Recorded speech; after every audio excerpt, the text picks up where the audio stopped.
All right, so I just went outside to snow blow my driveway, and as I was running it, I noticed that the auger would turn on, but then it wouldn't shut off after I released the handle here. So I made it work for the time being. I just left the auger on the whole time, but it just wouldn't shut off when I needed it to. And so if any of you have this problem while you're snow blowing your driveway, here's the quick fix for it. So to fix this, we're gonna wanna look at our arm mechanism here, our lever, and you can see that there's a little cable attached to it that gets pulled whenever you push this down. So we're gonna wanna follow it down, and there's a little rubber shield on mine, and it's protecting a little plate underneath it. Now this plate has little different holes in it, so you can adjust the length of the overall cable. And that determines, whenever you pull down your lever, it determines the tightness of, there's pulleys in here, and there's belts that work your drive system and your auger and impeller system over here.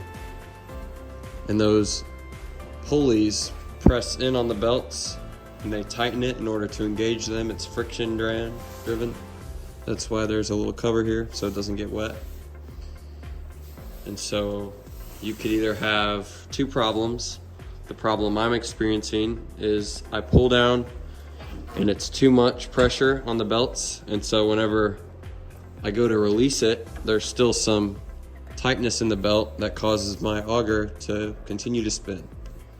Or another problem that you might have is it might be too loose, and whenever you pull down, it's not pulling enough, and it's not tightening this pulley enough to grip your impeller, and so it won't spin at all, or it won't drive at all.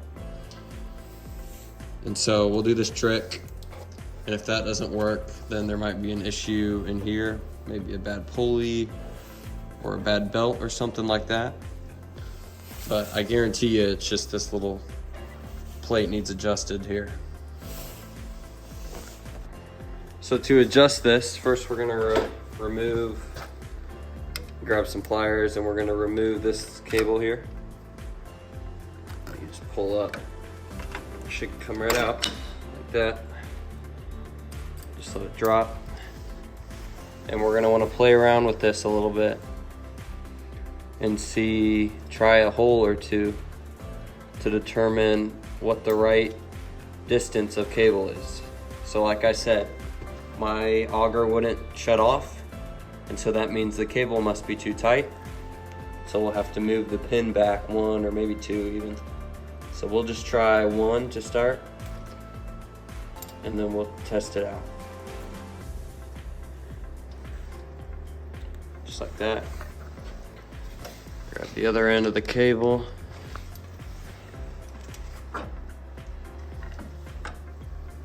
Bring it up, grab your pliers. See if I can do this with one arm. Yeah, and you're gonna wanna put it back into whatever hole it came out of. All right, I've got mine in. I chose this little hole here to start. These marks were here from another adjustment I had made, but it had come off again, so we're gonna try this first. Slip our groove back over, and we'll start it up and try it here.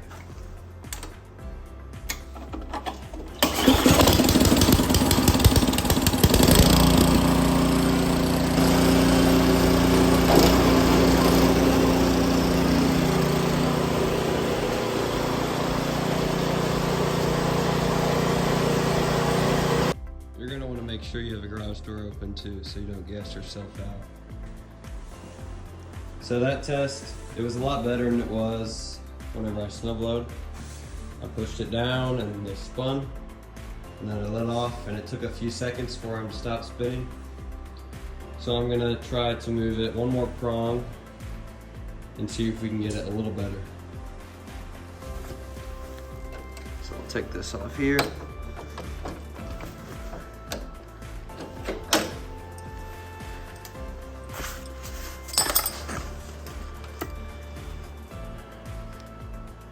And we'll move this one more prong up, just like that there. Grab it. Oops, came off. It's a little tedious, but one of you guys commented on my last snowblower video that you can flip it up. This is just with one arm here. You flip it up, and apparently, oh yeah, apparently this is its service position, so you can get to it easier. It's pretty cool. So you can do that, or you can just leave it down. Kind of hard to do with one hand, but I'm gonna put it in the next hole, and that would be this one, I'm pretty sure. All right, we've hooked it up again. Grab it, bring it back down. We're gonna start it up, see if that did any better.